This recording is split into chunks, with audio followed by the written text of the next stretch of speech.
January 7, 1945. 1,100 hours.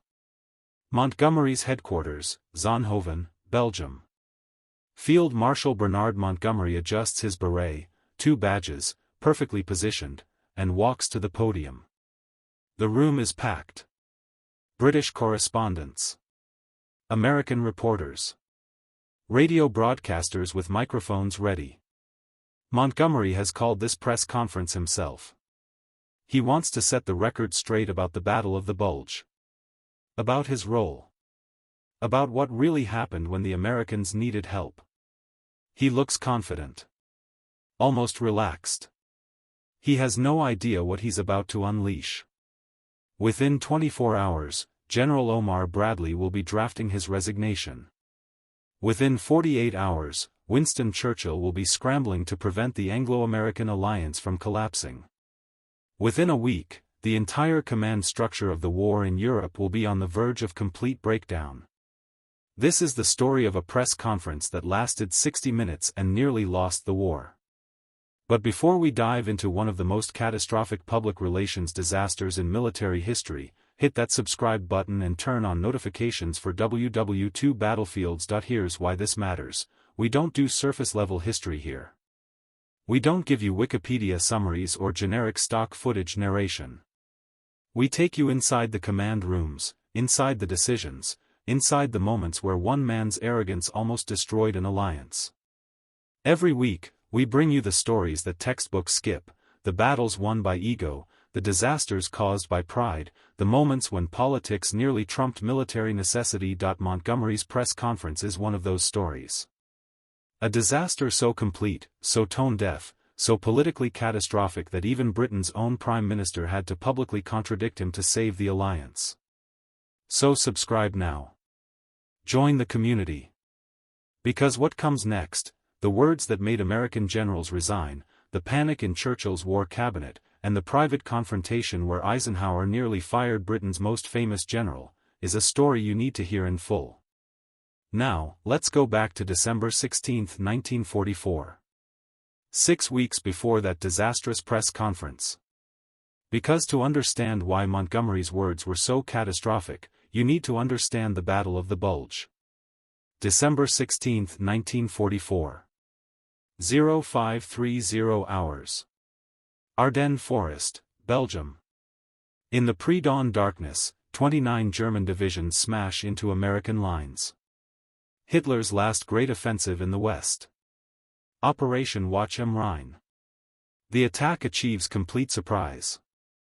Within 48 hours, the Germans have torn a 60-mile bulge in the Allied front. American divisions are surrounded, routed, fighting desperate rearguard actions in snow and fog. It's chaos. Complete chaos. Communication breaks down. Units lose contact with headquarters. Nobody knows where the Germans are. Nobody knows where their own forces are. By December 20, 4 days into the offensive, Supreme Commander Dwight Eisenhower faces a command crisis. The German Bulge has split the American front in two. General Omar Bradley's headquarters in Luxembourg can barely communicate with the Northern American forces, the 1st Army under Courtney Hodges and the 9th Army under William Simpson.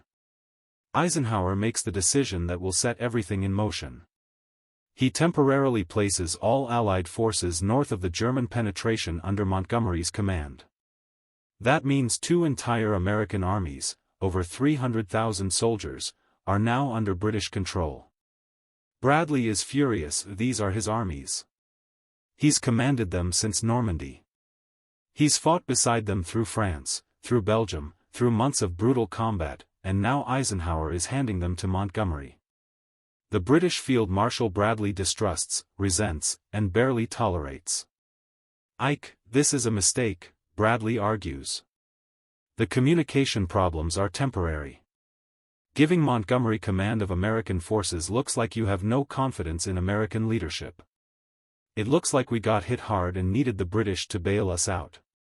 Eisenhower overrules him. It's operational necessity, Brad. Montgomery's headquarters is closer to the northern sector. He can coordinate the defense more effectively. It's temporary, just until we restore communications and contain the German offensive. But Bradley understands what this really means. The Americans got surprised. Got hit hard. Now a British general is being brought in to fix the mess. That's how it's going to look. December 20th, 1944. 1st Army Headquarters. Montgomery arrives like a man coming to rescue a sinking ship. He finds General Hodges exhausted, uncertain about German positions, struggling to coordinate a coherent defense. Montgomery immediately takes charge. He reorganizes the defensive line. Pulls back American units to create stronger positions. Positions British XXX Corps as a strategic reserve behind the Americans. To be fair, Montgomery does competent work. He stabilizes the northern shoulder of the Bulge. He coordinates effectively. The defense holds. But here's what Montgomery doesn't see while he's reorganizing the north. The real hero of the Battle of the Bulge is fighting in the south, December 19, 1944. 3rd Army Headquarters, Luxembourg. General George S. Patton Jr. receives orders from Eisenhower: disengage from your current operations, turn north, and attack the German southern flank. What Patton does next is one of the most remarkable feats in military history. He disengages 3 divisions from active combat. Turns them 90 degrees north. Marches them 100 miles through winter weather, through snow and ice, while maintaining operational secrecy. And he does it in 48 hours. On December 22, Patton attacks the German southern flank. On December 26, his forces break through to Bastogne, relieving the surrounded 101st Airborne. The GIs who've held that town against impossible odds, surrounded, low on ammunition, freezing, see American tanks rolling in. Patton has pulled off the impossible. By early January, Patton is driving into the German Bulge from the south while Hodges' 1st Army attacks from the north. The Germans are being crushed between 2 converging American armies. By January 3, 1945, the German offensive is clearly defeated. The Wehrmacht is retreating. The crisis is over. American forces, not British forces, American forces, have won the Battle of the Bulge. That's when Montgomery decides to hold his press conference. January 7, 1945. 1,100 hours. Montgomery's press conference. Montgomery stands at the podium with prepared notes. His staff has advised against this. They've warned him the Americans are sensitive about the command situation. They've suggested letting Eisenhower handle public statements about the battle. Montgomery dismissed their concerns. He wants to set the record straight. Give credit where credit is due. He begins speaking. The battle has been most interesting. I think possibly one of the most interesting and tricky battles I have ever handled. The American correspondents stiffen in their chairs. I have ever handled. Not the American forces handled. Not General Hodges handled. I handled, Montgomery continues. The first thing I did was to get the battle area tidy, to get it sorted out. He describes how he organized American forces, positioned reserves, prepared counterattacks. All in the first person. All about what he did. Then Montgomery says the words that will cause the explosion. I employed the whole available power of the British group of armies. This power was brought into play very gradually and in such a way that it would not interfere with the American lines of communication. Finally it was put in with a bang, and today British divisions are fighting hard on the right flank of 1st U.S. Army. He pauses for effect. You have thus the picture of British troops fighting on both sides of American forces who have suffered a hard blow.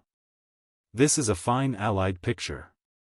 The American reporters understand exactly what Montgomery just implied. The Americans suffered a hard blow. They couldn't handle it themselves. So the British commander came in, organized the mess, deployed British forces to protect them, and saved the situation. American soldiers have just spent 6 weeks bleeding in the snow. They held against impossible odds. They fought through the largest battle the U.S. Army ever fought in World War II. And now Montgomery is telling the world he saved them. A reporter asks about Patton's role in relieving Bastogne. Montgomery's response is dismissive: "Patton has done very well indeed." 5 words. Then back to talking about his own dispositions and decisions. The press conference lasts another 40 minutes.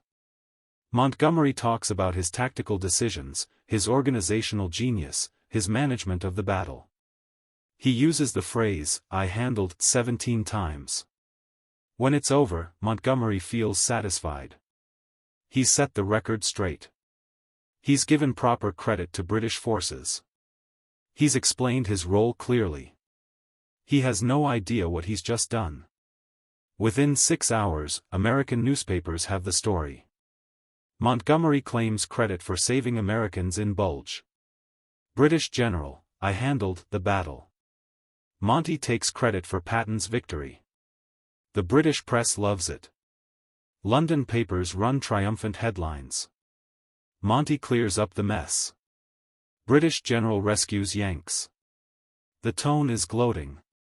After 5 years of war, after playing second fiddle to American resources and manpower, the British public finally has something to celebrate.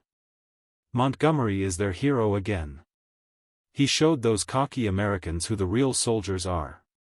The American reaction is volcanic. Military newspapers like Stars and Stripes run scathing editorials. GIs in foxholes across Europe read Montgomery's words and are furious. They fought the Battle of the Bulge. They held Bastogne. They stopped the Germans. And now some British general is taking credit. Editorial after editorial condemns Montgomery's arrogance, his dismissal of American sacrifice, his theft of American valor. The tone isn't just critical. It's rage. January 8, 1945. 12th Army Group Headquarters, Luxembourg. General Omar Bradley reads the press reports. He's endured Montgomery's arrogance for 2 years. The condescension. The credit stealing. The barely concealed contempt for American commanders. He swallowed his pride when Eisenhower gave Montgomery command of his armies. He accepted the implied criticism of his leadership. This press conference is the last straw. Bradley sits down and writes out his resignation as commander of 12th Army Group. He will not serve under these conditions. He will not watch Montgomery steal credit for American victories. He's done. Bradley calls his staff together and tells them what he plans to do. His chief of staff supports him. His army commanders support him. If Bradley resigns in protest, several other senior American generals will resign with him. The entire American command structure in Europe is about to collapse. SHAEF headquarters, Versailles.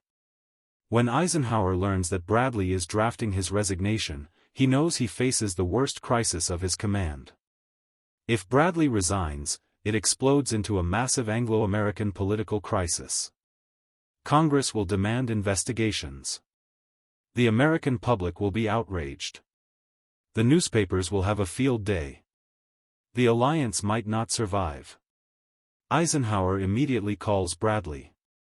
"Brad, I'm asking you to hold off on that resignation. Give me 48 hours. I promise I'll deal with Montgomery. I'll make this right." Bradley agrees to wait. But his message is clear: if Eisenhower doesn't fix this, Bradley is gone. Then Eisenhower calls Montgomery. The conversation is tense.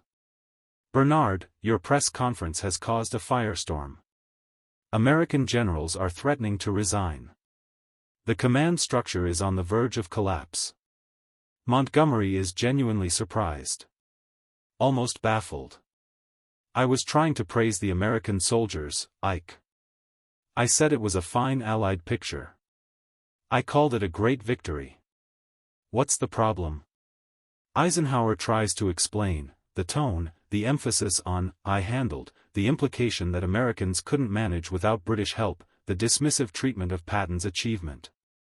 Montgomery still doesn't fully grasp what he's done. He agrees to issue a clarification. But he doesn't think it's necessary. He feels the American reaction is oversensitive and political. Eisenhower hangs up knowing Montgomery doesn't understand. And if Montgomery doesn't understand, this crisis isn't over. January 10, 1945. 10 Downing Street, London. Winston Churchill reads the intelligence reports from Washington and the American press reaction. He immediately understands the crisis. Churchill has worked for years to maintain the Anglo-American alliance. He knows how vital American support is for Britain's survival. If this situation explodes, it could damage relations for decades. Churchill drafts an urgent cable to Eisenhower, "I will handle this personally." January 18, 1945. House of Commons. Winston Churchill stands to give a speech about the Battle of the Bulge. Every word has been chosen carefully. Every sentence has been crafted to undo the damage Montgomery caused. Churchill begins. "I have seen it suggested that the terrific battle which has been proceeding since December 16 on the American front is an Anglo-American battle. In fact, however, the United States troops have done almost all the fighting and have suffered almost all the losses." He emphasizes, "The Americans have engaged 30 or 40 men for every one we have engaged, and they have lost 60 to 80 men for every one of ours." Churchill continues, "Care must be taken in telling our proud tale not to claim for the British Army an undue share of what is undoubtedly the greatest American battle of the war and will, I believe, be regarded as an ever-famous American victory. The message is crystal clear: Britain did not save the Americans. The Americans saved themselves." Churchill praises Montgomery briefly, he has to, but spends most of his time emphasizing American sacrifice, American leadership, American victory. He's trying to save the alliance that Montgomery nearly destroyed. January 21, 1945. Montgomery's clarification. Montgomery finally issues his own statement.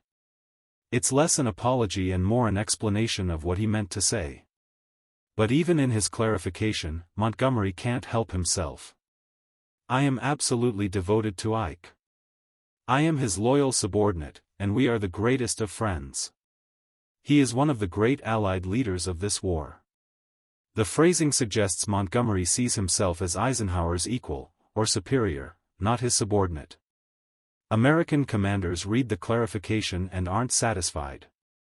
They know Montgomery doesn't really understand what he did wrong. They know he still believes he saved the Americans. January 25, 1945. Eisenhower's office. Eisenhower meets with Bradley privately. "I've done everything I can to repair the damage." Churchill's speech helped. Montgomery issued a clarification. "But I need you to withdraw that resignation, Brad. For the sake of Allied unity. For the sake of winning this war." Bradley looks at Eisenhower for a long moment. "I'll withdraw it. On one condition." "Name it." "Montgomery never commands American forces again. Not unless Germany is literally at the gates of Paris and we have no other choice." Eisenhower gives that promise without hesitation. Done. From this point forward, Montgomery commands only British and Canadian forces. Bradley has one more demand, and Ike? You maintain personal command of the Allied offensive into Germany. No more temporary arrangements giving Montgomery expanded authority. Eisenhower agrees. The crisis is over. The alliance survived. But the scars are permanent. The damage from Montgomery's press conference lasted for the rest of the war, and beyond. American generals who had merely tolerated Montgomery now actively despised him. Bradley refused to be in the same room with Montgomery unless Eisenhower was there to mediate. Patton turned Montgomery into a punchline. Jokes about British caution and arrogance spread through every American mess hall in Europe. The easy cooperation of earlier campaigns was replaced by formal correctness and careful diplomacy. Montgomery himself never fully understood what he had done. In his post-war memoirs, he wrote about the Battle of the Bulge as if his role had been decisive. He genuinely believed he had saved the Americans from disaster. He saw the reaction to his press conference as American oversensitivity and political manipulation. He never grasped the fundamental truth: you don't claim credit for someone else's sacrifice. History has not been kind to Montgomery's claims. Modern historians recognize that while Montgomery did competent organizational work in the northern sector, the Battle of the Bulge was won primarily by American forces. The soldiers who held the initial German assault. The 101st Airborne surrounded at Bastogne. Patton's dramatic relief operation. These were the decisive factors. Montgomery's contribution was defensive and organizational. He helped stabilize a chaotic situation. But he didn't save the Americans. American soldiers saved themselves. The British forces Montgomery deployed arrived after the crisis point had passed. They fought well in the final stages, but they weren't the decisive element Montgomery claimed. Why does this matter? Because Montgomery's press conference revealed a fundamental tension in the Anglo-American alliance. The British had been fighting since 1939. They had experience, professional armies, generals who learned their craft in North Africa and Italy. They sometimes saw the Americans as brave but amateur. The Americans had massive resources, fresh armies, and were providing most of the men and material for the final push into Germany. They resented being treated as junior partners by allies who couldn't have continued the war without American support. Montgomery's press conference brought this tension to the surface in the worst possible way. His words confirmed every American suspicion about British arrogance. His inability to understand the offense made it worse. The crisis also revealed how difficult Eisenhower's job was as supreme commander. He had to balance competing national interests, manage prima donna generals, maintain alliance unity, and win the war, all simultaneously. When Montgomery created a political crisis, Eisenhower had to fix it. He succeeded in preventing the alliance from fracturing. But at a cost. His promise to Bradley that Montgomery would never again command American forces limited his operational flexibility.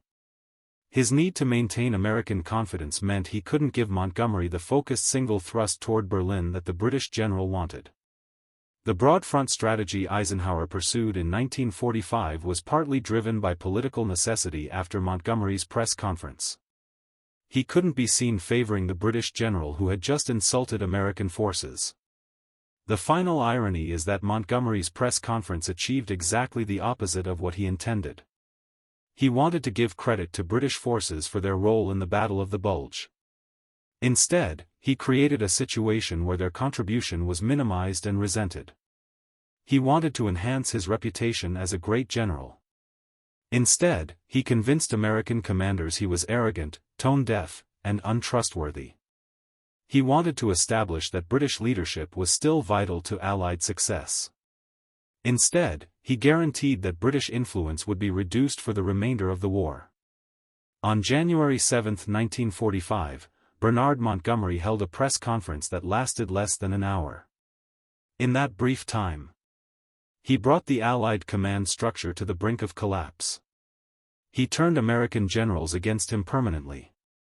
He forced Winston Churchill to spend precious political capital repairing the damage. He limited his own authority for the rest of the war. All because he couldn't give credit gracefully. All because he couldn't downplay his own role. All because he couldn't understand how his words would sound to exhausted American soldiers who had just survived the largest battle their army had ever fought. The press conference that almost destroyed the Allied command is a reminder. In war, as in all human endeavors, how you say something matters as much as what you say.